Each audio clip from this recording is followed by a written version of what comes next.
Hi everyone, welcome to the fourth episode of Weeklies with Daddy Wong. Today, I'm going to talk about three topics. One is about a fruit, second is about an app, and the third one is about animals. First, about the fruit. Apple Store decided to open an outlet at the MBS, floating on top of the water.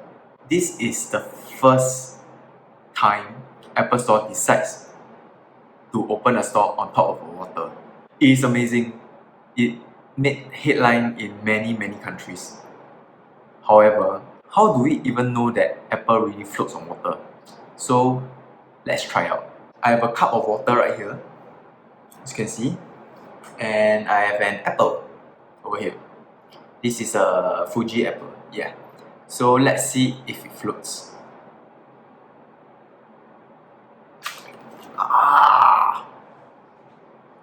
Wow, it floats, you see?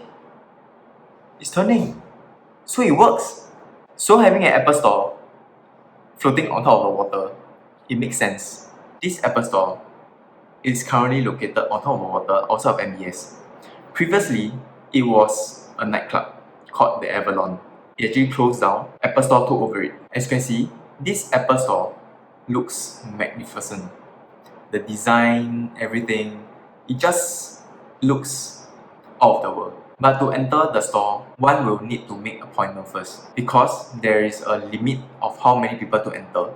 It's due to the current pandemic situation. This is the news so big and so exciting that a 19-year-old actually drove to the store location at 6 a.m, waited a few hours to be the first one to enter the store. I heard of train spotting, bus spotting, plane spotting, but Apple spotting is one of the first kind I ever heard.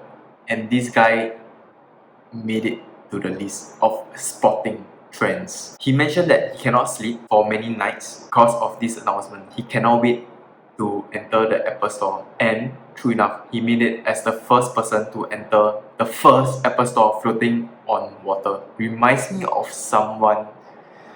Next topic, I'm going to talk about an app, a phenomenal social media app, which is called the TikTok. TikTok is the reason why our young generations are dancing in the public out of nowhere like this. And they do it repeatedly. It is so successful that the US actually bans this app because of the US-China relationship right now. I guess the real reason why they are banning this app is because they do not want their young generations to do it on the streets. As the TikTok owner, what can you think of to overcome this hurdle? I can only think of them selling this app to the US. Second thing, they can actually wait for the OS made from China called Harmony OS. In Chinese, it's called Hongmeng OS. Third thing, which is to base their company out of China. And I guess they went with the third option. The news reported that TikTok owner is planning to spend billions to relocate in Singapore. Programmers and IT workers of Singapore rejoice. Many people will actually be hired. For the others who do not know about programming or do not know about IT, they have a chance to join TikTok as well. Join TikTok as a marketing, project manager, receptionist, even as their cleaner. No matter what, if they are located here in Singapore, it will create a lot of job opportunities. So watch out for this news when they are hiring. So people, get ready your resumes. Get ready your angkat bolak skill to join them. And why I'm suggesting that joining them is good, there are a few benefits and perks I can think of when joining them. First, you can use TikTok on office hour. And when the superiors ask you what are you doing, you can just say, I need to do research, right? The second perk is you can build 小妹妹 and 小弟弟 on TikTok when you're working as well. And when the superior come again, you can say, don't disturb me leh, I'm doing research still, right? Can you stop coming and disturbing me? The third benefit I can think of is during the office hour, you can actually do weird dances in the middle of nowhere. And everyone will be perfectly fine with it. And when a superior come over and ask, what are you doing? I'm creating content for TikTok, right? Why you keep coming? If you keep doing this, how am I supposed to work? Tell me. Best of all, if the app is rejected in the App Store, they can go to the MBS Apple Store right away and lodge a complaint. Oi, where's your manager? I'm looking for them. You think I come to Singapore for fun, is it? The third topic I'm going to talk about is animals. As a human being, it's best to be socially responsible to the surrounding. For example, in the recent news, an otter pup died in an island of Singapore called the Coney Island after ingesting a fish hook. I know you want to do fishing.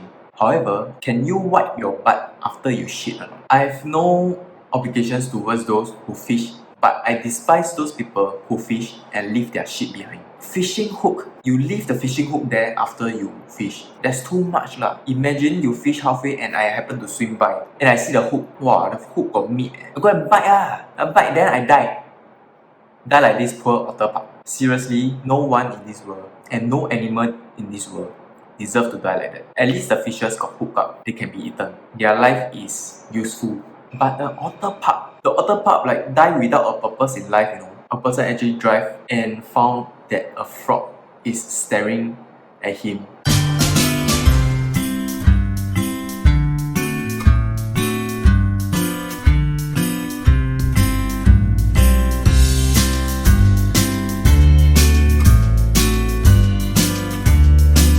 Do you see? The frog just jumped to his face after that. Is that considered safe driving? If a traffic police actually came to catch that person, I wonder who the traffic police is going to charge. Charge the person who is driving, or is he going to charge the frog? The residences in Singapore is starting to spot bats in their flats. So the authorities actually prompted the residents to put shiny objects to keep the bats away. Shiny objects do prevent the bats, but can you explain why do they place shiny lights to attract batmen? So I have a friend who bought a fish, a very beautiful fish. He thought that a fish this beautiful have to be bought and put into his tank. Little did he know that the stingray in his fish tank loves beautiful fish.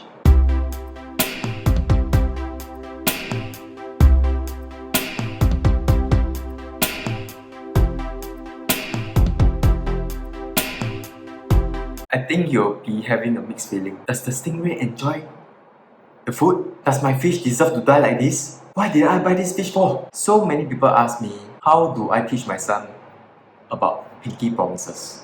I promise. Promise? Why will you promise like that one? No, you don't promise like that. No, not middle finger, okay? Last finger. Last finger, okay? Promise? Promise? No, not middle finger. Okay. You can, okay, use another hand.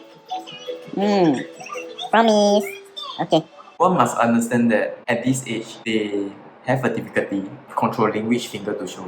Thank you for watching this episode, and I hope that you like and subscribe to my videos. Hope to see you next week. Bye bye.